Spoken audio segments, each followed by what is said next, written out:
বাংলাদেশের নেতারার কাম কিতা জানেননি? নেতার ফুলাডারে বিদেশে পাঠাইব।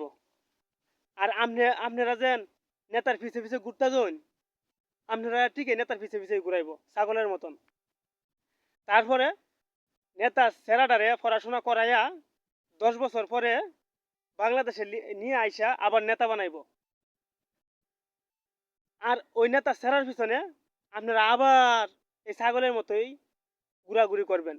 তো মাঝখানে কি হইলো?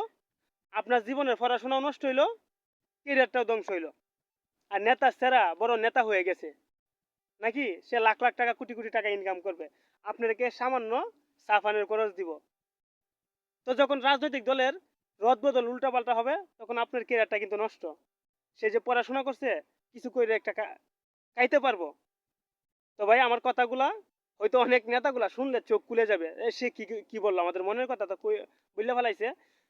আমরা শুধু কি করি, পড়াশোনা করি না, চাকরি করি না, আমরা সবকিছু মাথায় নিয়ে করি। কারণ বুঝতে হবে এ যে আমরা আইনজীবী স্টুডেন্ট।